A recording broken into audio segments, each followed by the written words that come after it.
Welcome to the Growers Mineral Conference Call for February 2023.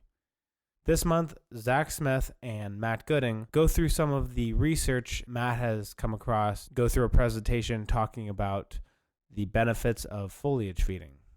The PowerPoint and visual aspect of this presentation are obviously missing in the audio format.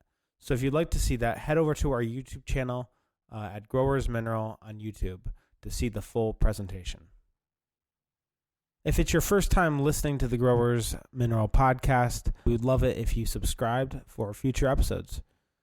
These are recorded live on the second Thursday of every month. So if you'd like to tune in live, feel free to check out our website, growersmineral.com, for more information. Anyway, over to Matt. So basically, Zach, I was going to take them through just a little bit of water chemistry and a little bit of background before I got to the foliage feeding thing. Just because, that's part of foliage feeding. So, Let me run this idea by you. Since April's picture is this basically the same experiment, just the second trial, the one with 2 sprays instead of 1, why don't we group them together tonight if you're able to do that? Yep. And then in April, which will be our final conference call until September, I would like to cover some of the stuff I did with the Salesforce and rhizophagy and stuff like that. Okay.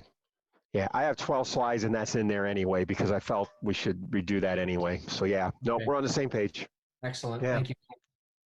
That's very helpful. Yep. Agreed.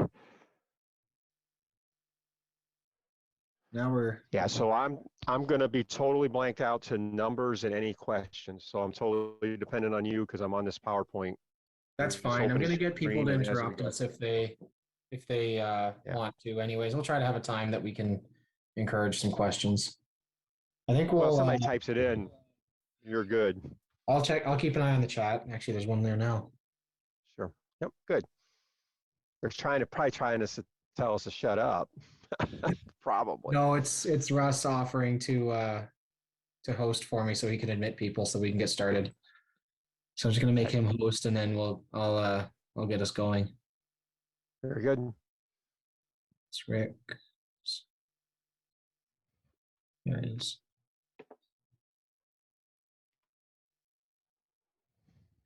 Okay. Welcome everybody. My name is Zach Smith. I'm the product and training specialist at Growers. Also featured on this call is Matt Gooding. He is a DM for us in Ohio, and he's been doing a lot of research, homegrown research for the company and for his own customer base as well. And so, just give me a moment. I have a list of things that I want to, okay. First thing, guys, I put this a little bit into the email, and if you read it, which I'm assuming most of you didn't, moving forward, we're going to be really utilizing the Zoom function of being able to show pictures and PowerPoints and even video. It's just such an excellent way to use this medium for us to share more information and to give you guys a more productive call as well.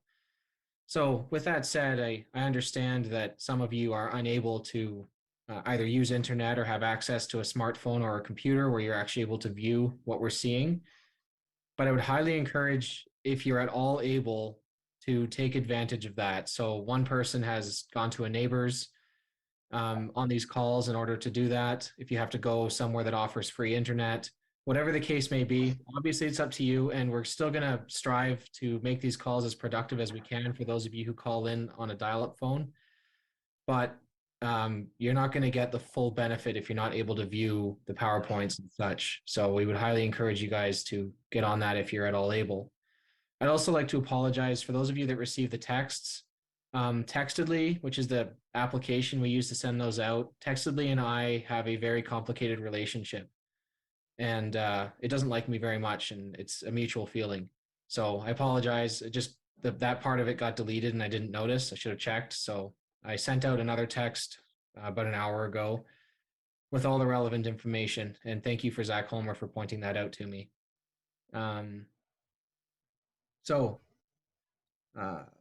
Before I intro what we're actually going to cover today, just a few logistics and housekeeping. If you want to unmute yourself, please at any point ask a question. If you have to interrupt us, that's okay. It's *6 if you're on a dial-up phone, or you can click the little microphone in the bottom left of your screen if you're on a smartphone or a computer. I think there's a control something or other that also, hang on a second. Yeah, I'm not going to figure it out right now. Hit the little microphone. Just interrupt us. We're happy to have feedback and answer questions. We highly encourage it, in fact. And I'll have a time that we'll try to encourage some questions, but please don't be afraid to interrupt. Also, we're kind of switching up responsibilities and stuff around the research group. And so Megan Sims is going to be handling more of the information distribution. So she'll be taking some notes. I don't know if she is for this call, but also if you're interested in getting pictures or the recording or something like that, she is the one to contact. And we'll get her email up in the chat at some point during this call. Of course, you can email myself as well. I'm happy to help you. But Megan is taking that on for us. And thank you, Megan, if you're on here. That's a huge help. Okay, so today we're going to be covering pictures in both February and April of the Growers 2023 calendar. They're both in the same strain of experiments. And so it was to try to see the effect of foliar feeding on both plant weight, be that above ground or below ground portions, and on soil microbiology as determined by the microbiometer. If any of you are new, we've talked about the microbiometer for a while, but it's an immediate in-field or in-house test that gives you a biomass number for soil microbiology. And all that is basically the amount of living tissue. So it's not going to count salt or iron or dead leaves. It's going to count living tissue. And I think that's micrograms per milliliter. I can't remember exactly what the measurement is, but we'll kind of explain what numbers are significant. And also a ratio in percentage of bacteria to fungi. I'll talk about it more probably in April, but basically bacteria, they both exist in all soils, pretty well all soils. Bacteria digest simple carbs more, simple carbs being like leaves, things that are easily digested. Fungi are better at digesting tough materials like woody stems and stuff like that. Both are beneficial to have in the soil. But it kind of gives you an idea. Typically, agricultural soils have a lot more bacteria than they do fungi because most of the organic matter in them is pretty easy to digest, whereas forest soils, where there's a lot more woody species, will have a higher fungal matter percentage. And so he wanted to see the effects of a foliar spray on that, and so we'll be discussing those results. He compared it to several other sprays. The second one was the exact same thing, except it was 2 sprays rather than 1. And so to see if there was any differences from multiple sprays. And Matt's he has a PowerPoint prepared, as you can see on your screens. Again, we'll try to do the best job we can of describing what is there, but if you're able to, in the future, view this in some way, that would be very much to your advantage. So with that said, I think that we're ready for you to get going, Matt. Well, thank you. As I know, this once a month Thursday night calls has new customers and different customers on there. My name is Matt Gooding. I'm a second generation growers user. My dad started with the company in the late 50s as a user and kind of a researcher, did a lot of the original line plots. Became a representative of growers, and Dad turned it over to me, I don't know, 20, 25 years ago now. And so my role is both in serving customers. I too farm here. We do big square bale hay and cattle and corn, soybeans, oats, that whole nine yards. We actually do most of the food that we eat too. So we do the whole vegetable crops.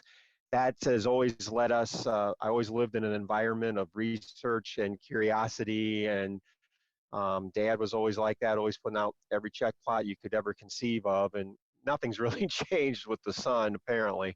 But a number of years ago, growers kind of commissioned me to also do some of the research and educational development, kind of the entry level stuff. Not that I have any special added letters to my name, in that I am not officially educated in any particular area. I do have a kind of a curiosity for everything. And so how I'm commissioned is just to put together different experiments, research plots, educational material, things to create aha moments and discussionary pieces. That's kind of my role. And so for foliage feeding, I can remember when we would do foliage feeding check plots when I was a teenager, we would see anywhere from 2 to 13 bushel to the acre on soybeans. I can remember anywhere from 2 to 23 bushel on corn. In any of the check plots that we did over the years, that would be your rough averages. And the variances of why it was so varied back then, we've learned a lot as to why that was.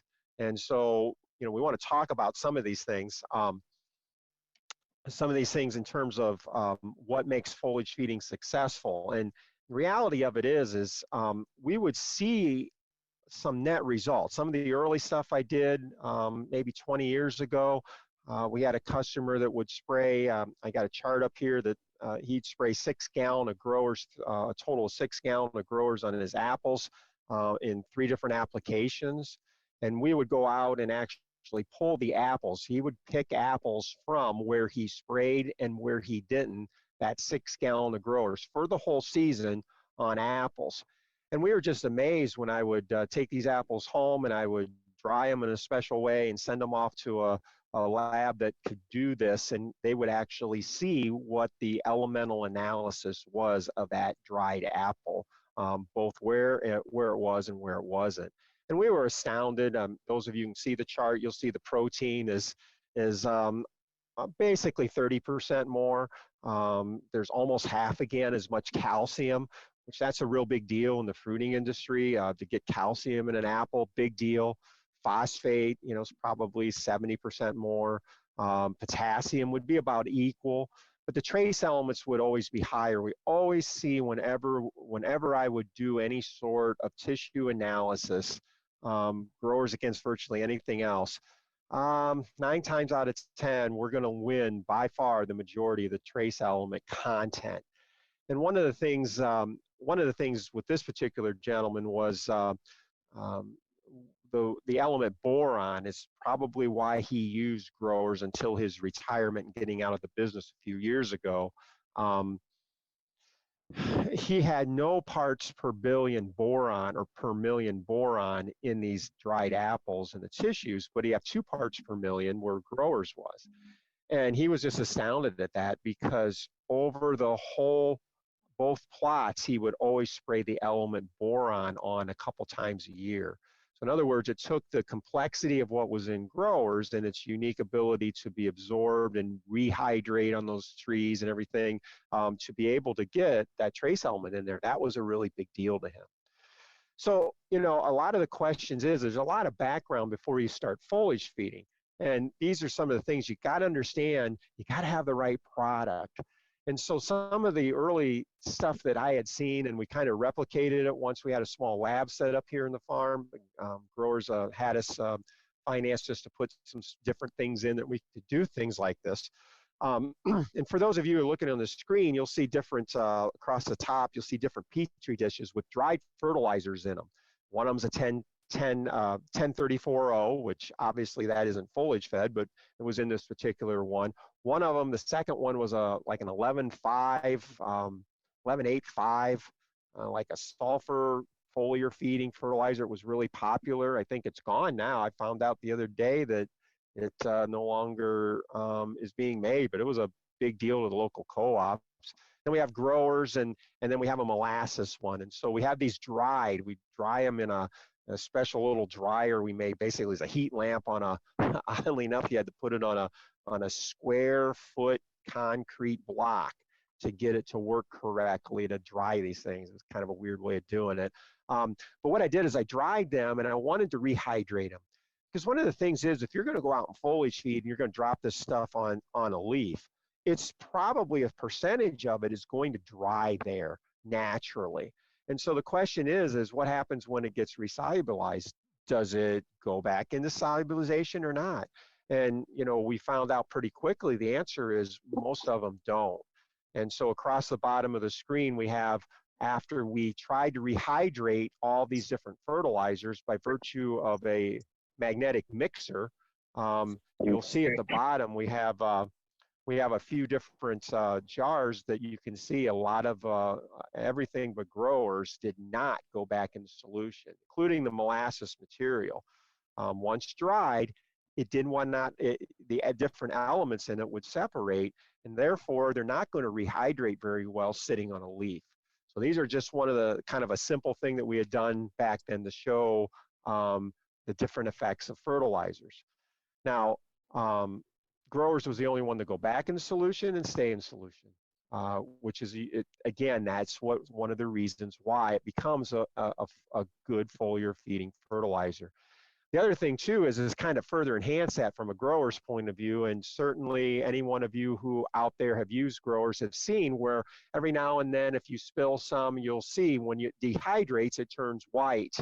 And so we had taken a full gallon of growers and slowly dehydrated all the water out of it and put it back into a gallon glass jar. And in the pictures we have here, we show, believe it or not, that gallon jar is basically full of what looks like white crystal material. I think everybody was amazed that there's actually that much material in a gallon and that you can solubilize that. So after after the various representatives had seen this, and pretty soon somebody says, well, we think you should rehydrate that. Well, I got around to it 2 years later, and so this is that result. For those of you that said, hey, try that, well, I did it. And I don't know, I did this a while ago. I just kind of forgot about the picture, I guess. Do so many things, we kind of forget. But in 2 minutes, we dump the water in. We've got pictures at 2 minutes what it looked like, at 2 hours, at 5 hours, and at 20 hours. And then at 20 hours, we did a small mix because there was still about a third of the mixture that wasn't solubilized. So we stirred it for 30 seconds. We warmed it to 72 degrees, and we added just a little more water to it back in. And boom, just like that, everything went back into solution. So even after 2 years of being dried. So again, you got to understand, whatever you're foliage feeding out there, it's one thing for it to be taken right in if you're doing it like on a dewy day or whatever. But if you're doing it when the dew's leaving or into the evening, you got to remember a lot of this stuff's going to dry. So how well does it go back into solution? One of the reasons, again, growers is one of the few that you can seed by doing it this way. There you go. That's to your advantage. Another thing too is somebody goes, well, just, it's a 10-20-10, it's a hot mix. There's other 10-20-10s out there. So somebody had sent me a brand X. I plotted out what it was here. So I think that's the right thing to do. But we took growers in this other 10-20-10 solution. And you know what? They looked similar. They weighed similar. They had some other characteristics that were similar. So the fun of it, I decided to freeze them. So I froze them to 10 below, these 2 samples of it in just simple little tubs, thawed them out, and then I just basically took the container that they were in and tipped it up on its edge. So when it thawed, we'll see what actually starts to go back in solution as it's falling and falls out of the jar. Well, all of a sudden, the two so-called same substances weren't the same substance really quickly. In fact, I turned the jars on over, and you can see the picture in the lower right. Those of you who have pictures, you can see both of these jars with frozen material, once frozen in them, had thawed. And again, not all fertilizers are alike, even though they're the same analysis as what this showed. You can see very quickly a vast, vast, vast difference in the two solutions in terms of growers. Basically, as it was falling, was going back in solution and literally drained out of the container upside down. The other one's still stuck on the bottom like silicone. I mean, it was crazy. I just shook my head and go, yeah, there is a big difference in substances. So you're a user, everyone out here is listening, is more than likely using growers right along. So yeah, you know what? You got the right substance, but it still doesn't make foliage feeding successful. And so, you have to understand that availability, and this is a picture of the availability index from our growers cost analysis. You got to understand all these different ones and how they're made does make a difference in availability. And you'll see on this chart that growers is 95% available where other ones aren't. And the next one down falls off the wagon really quickly. The next one's 63% available of different liquid fertilizers and how they're made. So the uniqueness of how growers is made is certainly there too. You got to know that now you got this good substance, but you can sure wreck it with what kind of water you put in with it to foliage feed. And the reality of it is growers is one of the best test solutions for whether your water is really compatible with growers, not only growers, but virtually anything you're putting in that water, whether it's a herbicide, a fungicide, an insecticide, calf milk replacer. I mean, we keep an eye on a number of customers, their water, by just reacting a certain amount of water with growers to see whether there's an issue. Because here's the problem. In this particular picture, those of you who've got to be able to see this, I basically have a pane of glass that I meticulously on top of a stove evaporated 1 gallon of well water that's hard. It's from our well, which has gone totally crazy and has gone worse now than ever. And there's a reason for that I'll share with the representatives here in the next few weeks. But this is when it was good, and it was bad and not good for use in really anything in terms of putting something in this water and using it agriculturally. And what I did is I dried it all out so you could see what that iron and that calcium and that magnesium and the manganese look like dried on a piece of glass. And you'll see various colors and pore color crystallization. So we meticulously, and this took a lot of time, we took with a razor blade and scraped that dried minerals from that water, which is representative. There's a way of scaling it and measuring it. It's called TDS, total dissolved solids. You run a current through a gallon of water. The higher the current, the more the resistance. It's representative of a number. That tells you how much junk is in your water. And so this is very high TDS water. We scraped that out and we had basically 5 grams of dried material, dried calcium, dried magnesium, dry manganese. And so we tried to take that material and resolubilize it, and we could not do it. I have heated magnetic stirs in the lab, so it heats the water while there's a magnet that stirs the water, and you can beat the crap out of that water, and you could not get that once solubilized stuff that was in your natural well water. Once you remove the water and try to rehydrate it, wasn't happening at all. And so you can have something as good as growers and have water that isn't good, and you can definitely reduce the value of anything that's going in that water. Growers is a great test solution. We're going to come up with another. I think I'm almost on the verge of another way of improving our growers test kit and making it simpler yet. I think we got a way of doing that forthcoming. So here's why. Here's why I'm backgrounding this. This is a picture of hard well water with growers on the surface of a leaf, okay, on the left-hand side. And you'll see, for those of you who can't see it, it's basically a microscopic picture of what a spray looks like after it's been on a leaf for at least an hour, okay? And what you'll see is it looks like a bunch of dried, white, cottony material on the bottom of a soybean leaf is what it is on the underside, because we sprayed it, well, excuse me, it's on the top side, overhead spray. On the right-hand side, we used reverse osmosis water. And what that is that is water where those salts or that material that wouldn't rehydrate in our hard water is now not there at all. And so now you see where we have something that we're spraying on the growers now, because we know it resolubilizes real well and real easily. We've seen that. We've shown that in the previous pictures, and there's a lot more that goes with that if you ever want to see it. The reality of it is now we're utilizing growers' natural ability to rehydrate. When you have it locked down and laying on that leaf, and you have those other salts that don't want to rehydrate, and it combines with growers and lays on that leaf, it's there for days, sometimes weeks. And it's amazing how long that'll be there. You get this residue that's insoluble, and that's your money just basically laying there, waiting for for weather to maybe break that apart and wash it off and let the biology chew it apart. So that's the efficiency sort of thing. So then we go to this foliage feeding trial. So now, I got all this neat little equipment stuff here, and I always wanted to see exactly the mechanism of foliage feeding. So now we know the background of how to successfully foliage feed, the basics, okay?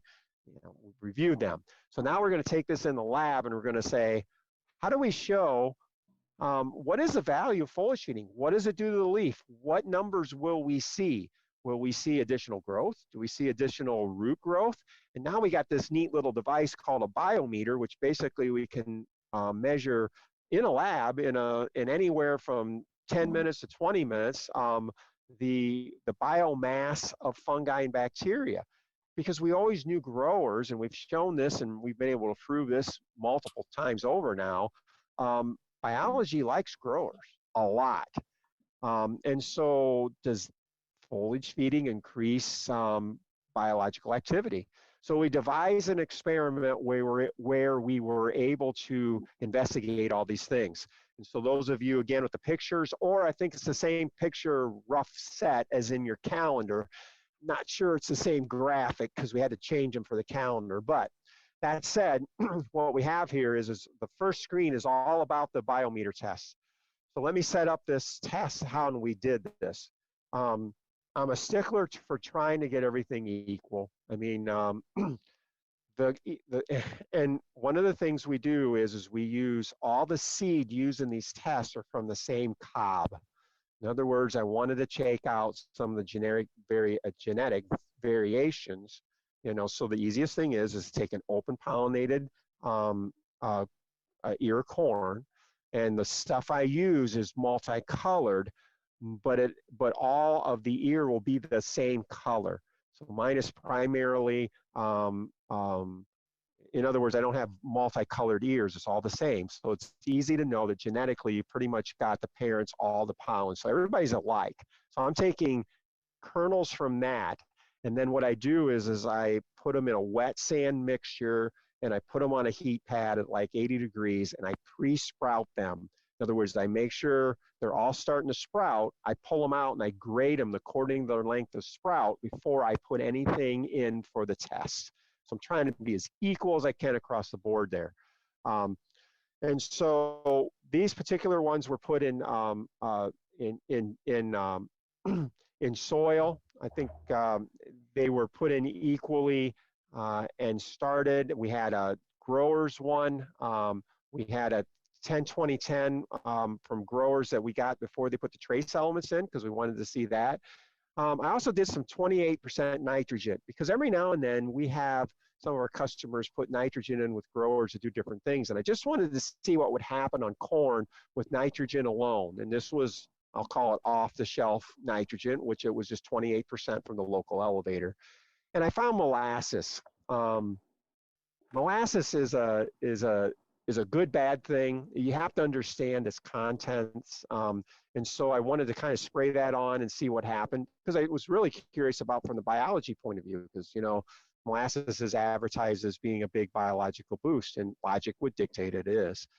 And then I did a 9-18-9 that in some of my experiments, and guys sending me different stuff, that this 9-18-9 was one of the best from a physical point of view in terms of trying to solubilize it and drying it and doing some other physical things, was pretty good. I was pretty impressed with it, but when we started using it on plants, it's never held up. But we did biometer readings on it. We had to, what we did is we only watered these plants once, okay, with pure water. And the reason we only did it once is we had to let them grow as far as they would, and then we had to let them wilt so I could pull the roots out. So when you had to extract them from the vials, you could get the roots where they would fall apart real nice, and that way you could weigh them and it'd be accurate. So they were grown till they run out of water, okay? And that's significant in that, well, I'll point that out in a second. So we had to build a special device to foliage feed it. For those of you who know Zach Homer, I mean, I challenged him because he knows spray equipment, planting equipment, and it's like, hey, Zach, we need to figure out how much spray would come from a 15-gallon total spray, putting in 2 gallon of growers to the acre, how much spray is getting on each plant. And, that guy's something else, man. It obviously went, and he processed it, and pretty soon one day I get this email of all the math that he used to get down to it. So then it was my problem to build a device to figure out how to put that amount on a plant uniformly. So we built this foliage feeding applicator, which you see in a picture there, and it's pretty simple. But the reality of it is we're able to get it down. We're pretty accurate here. The inaccuracy in all this, though, and a point to be made in this is while if you're going out, here's the thing about this whole, I'll tell you the result that blew me away before we finish. The reality of it is we had always felt that you needed to wait a little while on corn to have more leaf area to make a foliage feeding valuable. And I no longer think that. There was times where Dad would wait till the corn got 8 inches tall, 10 inches tall, foot tall, so there's more leaf area if you're going to go out and foliage feed, This thing, I mean, these plants are like 4 inches tall when I'm foliage feeding them, okay? And when I'm spraying this, I have it on it's an old freezer top. So I would, even though I'm spraying this, I'm still, to get that diameter of the leaf area, I'm still missing a lot. I mean, of that spray that I'm spraying, you know what? 95% of that is not hitting that leaf. So start thinking about how little that is. It's actually getting foliage fed on this already. In the field, that hits the ground. And eventually through rain and weathering, you're getting value out of the money you spent from that growers. In this lab and how I'm doing this, you got to know it's less than 5% of that, what got sprayed out of that sprayer and this applicator I made is going to nowhere land. Even the stuff that's hitting the soil in the vial is never getting watered down. So understand how shocking this is to me to get these results. So we did this biometer number. These biometer, again, these numbers are comparative. 286 for growers, all the way down to 141 for the 918-9. So almost half of the biological activity from that foliage feeding twice, okay, from the growers over just the 918-9. Who came in second was the 10-20-10 with no trace elements. Third was the molasses. Last was the 918-9 nitrogen. Those two followed up the rear, 28% nitrogen. So that was how we did this. Now, your other picture there, and this is the graph that I think shows up on their calendar. For those of you looking at calendars, those of you who are looking at the screen, you'll see that we took it a step farther and we were able to harvest the roots because we're letting them dry up, the whole plant dry up. So we pulled out the roots and we dried them and we weighed them also. Again, the root mass of the growers was significantly higher over that of the 918-9, almost double again. I mean, I was blown away. The molasses, again, everybody thinks it's going to bump biology so much. Well, didn't show that on the biometer. Growers produce more biological mass than molasses did. And so the root system was fairly light on the molasses. Same thing with the 28. And the growers without the trace elements added. Now, this is at manufacturing. Growers doesn't sell a non-trace element growers. Don't go there. This was just to show the value of trace elements. And again, that was second in terms of weight of roots. We also weighed the above ground parts too. Again, the growers and the no trace growers came in second. The 28 nitrogen on the above ground was just a little bit better.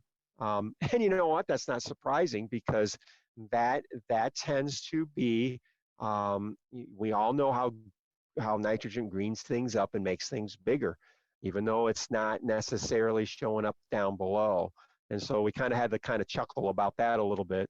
And the molasses and 989 are a distant fourth and fifth on all of this, with the molasses coming in the lightest of the above ground parts.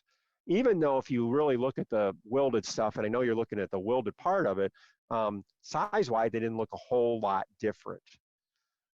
So I wanted to do it again. Obviously, I wanted to double blind this because I was astounded. Come on, you guys, think about this. I mean, think about how little is hitting this.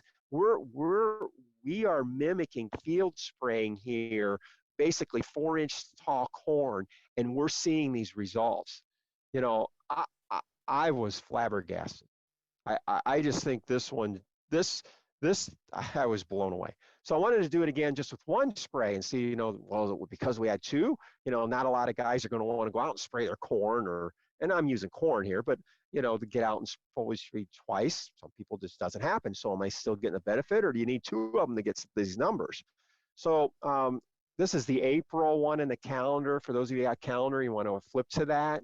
And again, basically 2 gallons of the acre and 13 gallons of water. So you're spraying 15 gallon total. We're mimicking it right down to on a per plant basis, the amount of water that would be being sprayed over this plant, okay, to the best of our ability.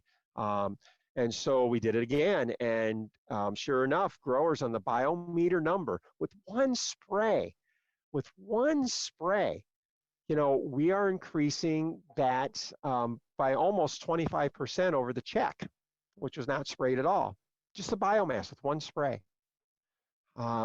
Really taken aback by this, and all the other numbers were positive to the whole package of GMS with the trace elements and everything, foliage feeding once. Now we did the roots and we pulled the roots again. And again, the roots pretty much showed what ended up being growers having the higher weight of them all also, along with the stem, of course. So did I expect this? No. To this degree, this really takes me aback. But in a lot of ways, it makes sense from what we've seen before we were able to do such a trial like this. I mean, I've had customers go out and foliage feed almost 3 gallons of growers on their hay and harvest it 24 hours later. And numbers like are going up all over the place on a forage test. Well, that kind of mimics what we're seeing here in a way that we're getting to see maybe why that is. Stimulation of biological activity, putting more nutrition in the plant, more dry matter in the plant. So foliage feeding is really effective, but you have to follow some pretty good rules. You have to have a product that's pretty good at it, and it certainly looks like growers is pretty good at it. I think we've proven that redundantly now, done it for all these years and have all the data back from when they started from field trials, but now we can actually see maybe the mechanism of it. But the reality of it is some of those wider numbers that we got back when I was a kid and Dad was testing, the reality of it is that was because we weren't really paying attention to that water quality. And it's something that has to be emphasized. And we have done here at Growers, we do a lot of different education on water. We've created a lot of materials, test kits that the representatives have, and the ability to kind of understand what's going on. You need to follow them.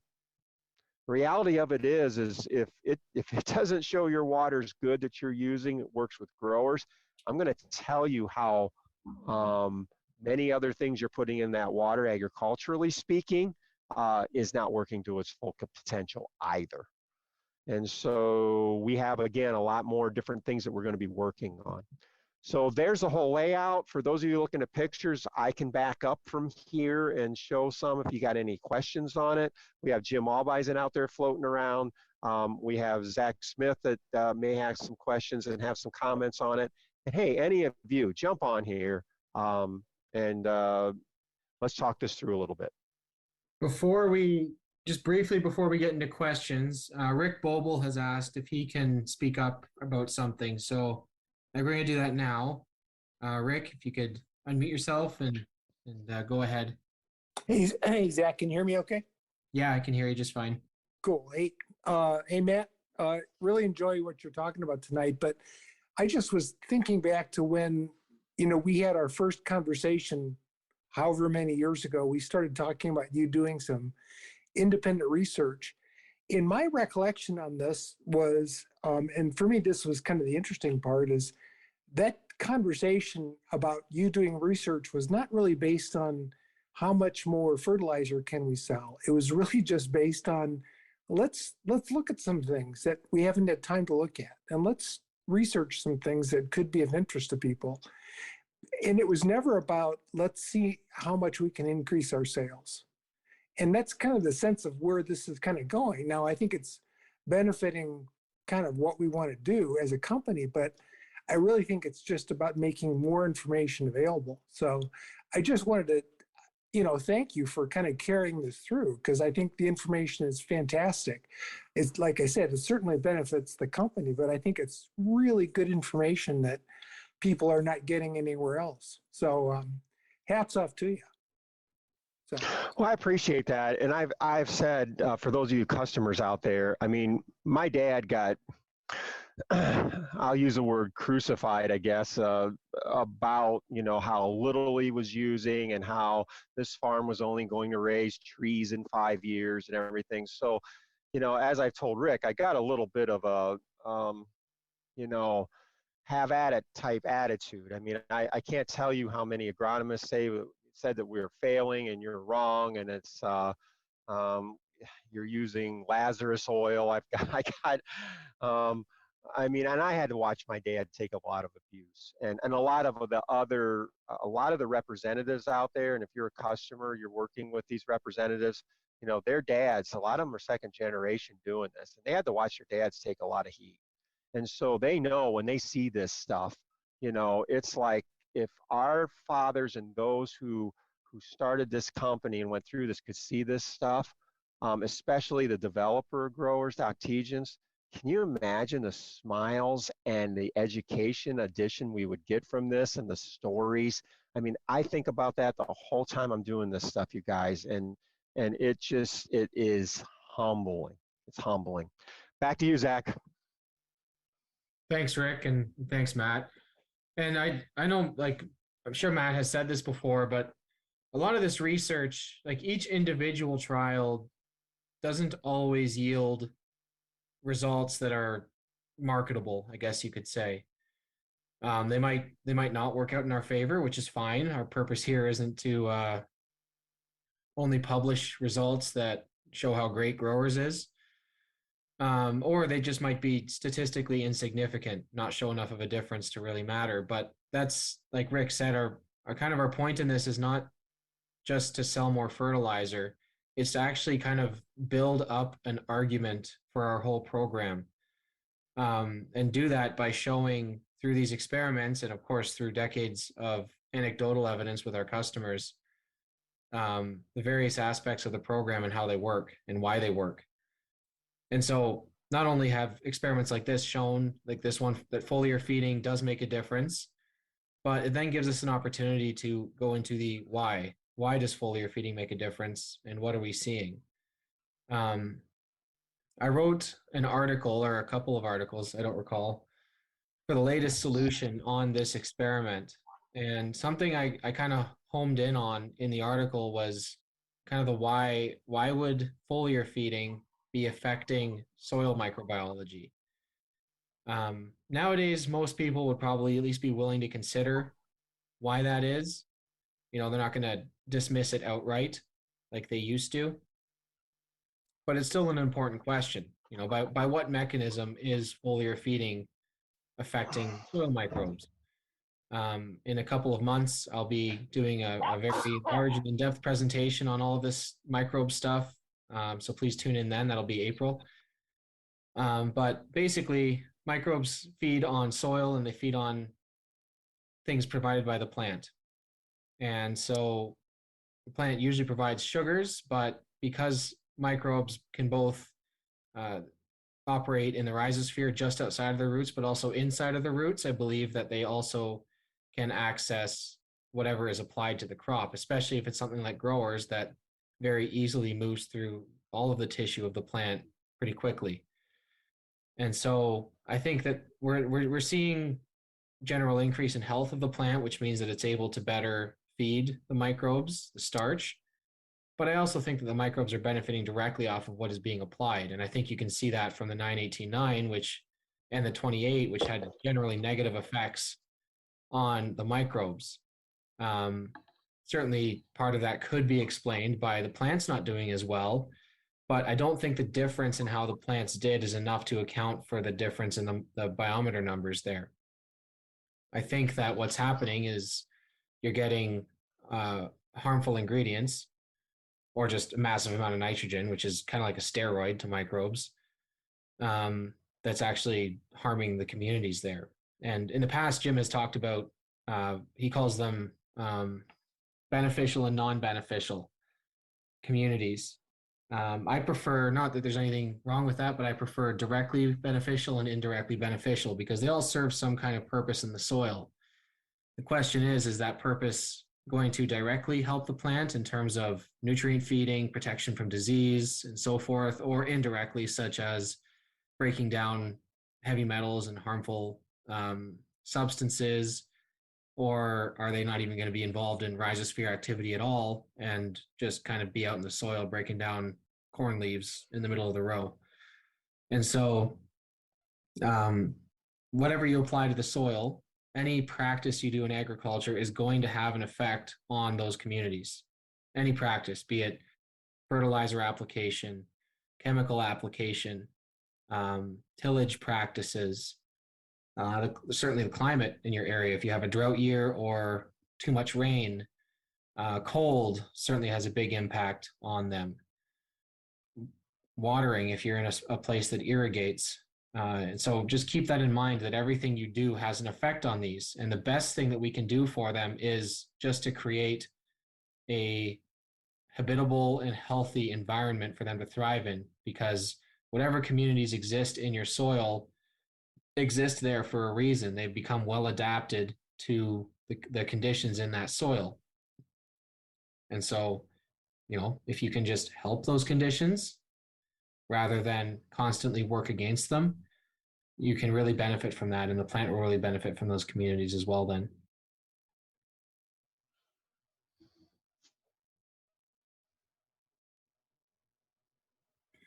All right, so do we have any other questions? Feel free now to pipe up or to type something in the chat if you're able to.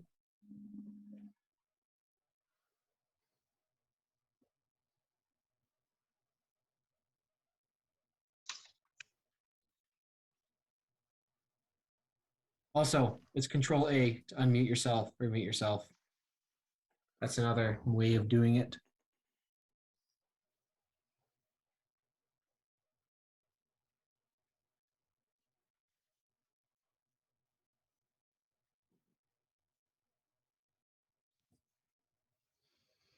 There's 48 people on here and we don't have one question.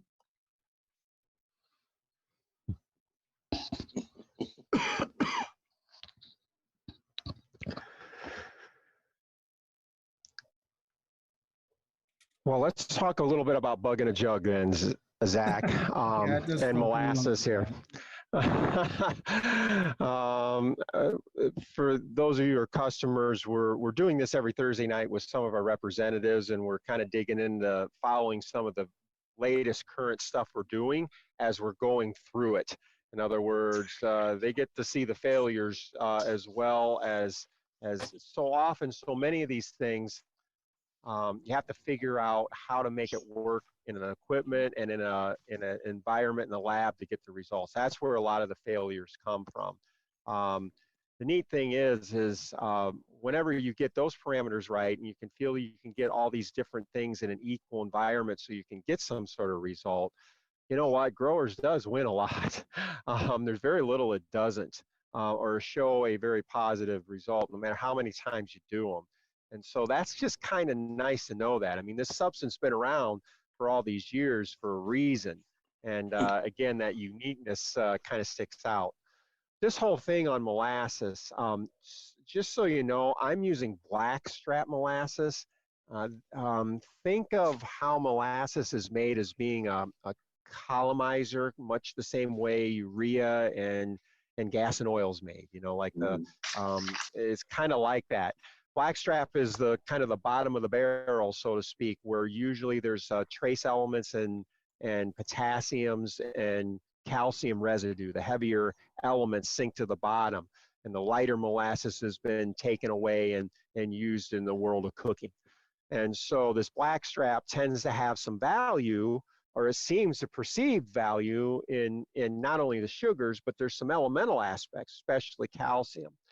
So I was kind of surprised to see how overall in some other experiments I've done also, where you think molasses should pump up this biometer, it doesn't. Now, when you combine it with growers, what's happening is you're not only getting that sugar, that energy, you're getting the substantive value out of growers too. Now, biology seems to appreciate that. And sometimes it's a little more the combination than growers is itself. And these are just things that we've seen in all the different experiments that I've done now. I don't know if I've done this 3 or 4 years now, where I've had this equipment to do some of these things that I've always been curious about. I do have a background in greenhousing. We used to farm 700 acres when I was a kid and run a hydroponic greenhouse. So that's kind of where I get a little bit of my background curiosity and how to set some of these things up. A lot of it comes from what I used to see in the greenhouse and the farm back then. But again, you'll see that, you know, a lot of these bug in a jugs, you know, they're going to vary so much. There's still foreign bacteria going in your soil. I mean, it's foreign, and there's different kinds of them and different things that have different purposes. There's anaerobic ones, there's aerobic ones. There's ones that are great at chewing directly on sugars. There's others that kind of shy away from it. Some of them don't mind being underwater. Some of them don't like that at all. And so you know, the whole big thing is to get this biology out there, so to speak. But some of the stuff that we're starting to work with now, we're realizing that in a lot of ways, it's best to get this growers out here in such a way that we can enhance what you have. And it's the classic aspect of the growers program with the whole aspect of lime and that calcium applications. And so, you know, weaving through this and figuring out how to best economically do this with whatever market you have is constantly our goal. And that's why we're always kind of educating people all the time, not only ourselves. You know, we're still having aha moments. And, you know, Jim Albies is out there somewhere, and I can tell you that he has as many out, you know, he's been at this a long time, and he's gotten to rub elbows with a lot of smart people in his travels. And, you know, this stuff validates and gives him new aha moments and directions, just like it does We've lost all of you us. for audio, Matt. Okay. Am I back? Either I'm back or I'm not. You're back now. Oh, well, Okay. maybe it says my internet connection is unstable, so maybe I was Okay. it didn't hear you. Okay. Well, we are undergoing the wind part of the windstorm that wasn't as big as they said, but it is. I hear some good gusts, so I wouldn't be surprised if I went away. So, but look, you guys. I mean, this whole thing on bug in the jugs and, you know, molasses and everything. You know, yeah, molasses, just like a kid likes sugar, but it's short-lived. And the one thing I'm learning with this microbiometer, the more I mess with it, is I can see where these sugars need to be complexed with something good, just like these bug in the jugs. And it's becoming very apparent that growers is something that can team with these things that are a big deal. It enhances both beneficial aspects of both products. There's no question. And, you know, we find growers does that with a lot of different things out here. And so our direction in a lot of the things that we're doing is to kind of show this. I mean, growers is a base nutritional solution. It's foundational in virtually anything that you grow. It's foundational in an animal environment for the cattle. I mean, we have cattle here. It's foundational nutrition for them. That and a little bit of white salt. I mean, that's all we have as a mineral source. And so that base nutrition is working in all these other things. You see all these things come and go. I mean, Dad messed with biology products 40 years ago. I think I was barely, well, heck no, it had to be 45 years ago. I think I was a mid-teenager back then. And, you know, all these products and the same thing that you're seeing now. I got the best bug in a jug thing. There was a period of time back in the late 70s and 80s that was raging also. And it was gone. All those companies were gone, and we're back. Back then when we messed with it, the only time that we felt that they were at best was when they were combined in with growers, is maybe they paid for themselves a little better. And I don't think it's going to be any different this time around. The only difference is our soil microbial environment it's probably in worse shape due to just age of soil, the way we abuse it, chemicals and such. Probably we have a little bigger hole to come out of, so to speak. There's a whole another bunch of stuff going raised here, Matt. Got a question from the chat. It's about your the apples slide that you showed at the beginning. And he's asking what the base saturation in the soil was for calcium. Or if it was 85% basically, but if you know that. Like, how do you put any okay. By soil tests, I do not know that. Did they add a high calcium lime in that? Yes, they had done that. Was this mature enough when this was taken? In other words, with that, obviously, when you spread it in a orchard lime, you know, you are 100% dependent upon weathering to get it down through the soil. So the question and I didn't record this, I was too young and dumb, in terms of, was that calcium on long enough to get through the profile to make a difference in this? Don't know that. Why you're asking that question, whoever answered that brings along a small tangent. You can have let's say if you're a tomato grower out there, in some of these varieties, and it works with corn and it works with a lot of these fruits and vegetables, a lot of them as younger roots take up calcium better than older ones. And like a classic aspect is a tomato. A lot of the modern day tomatoes, once they get and set so many sets of fruit, they no longer put on any more new roots. So you can be sitting in all the calcium in the world. You can be sitting in 85% calcium. And because of the plant's genetic makeup, they're not putting out any more new roots when they need it the most. They need the calcium the most. They're the ones, the young roots are the ones that take the calcium up the most. You can get some sort of calcium deficiencies. That's why I always tell people who are raising tomatoes to always have a few heirloom varieties who don't have that genetic limitation. So if you're having some sort of blossom end rot, you can determine it. You can determine whether it's lack of water or lack of calcium. And therefore, sometimes a physical calcium spray would be necessary. But it's hard. I've never seen it necessary in anything heirloom, simply because of that genetic fact. And so in trees too, one of the biggest arguments I have, and I never got the answer, and I had a customer, we lost him here, dear man, and he knew all the genetic people in the tree industry. And I always ask, I said, what do these grafted trees do? What do these new variety trees do? Do they grow new roots, you know, throughout their life, or do they not? Never got an answer. Can never get a good answer on that. You know, whereas adding calcium makes a difference. But understand that in the presence of enough calcium in the soil, adding foliar feeding, that phosphate bond, there's a little bit of calcium in growers, like attracts like. In this particular chart that you see, yeah, we did add calcium. That's a big deal. It was a big deal to him too. But boron also is a big deal in a fruit tree to simulate calcium, and he's seeing that 2 parts per million versus 0. That's why he bought growers in the future. So hope that answers your question.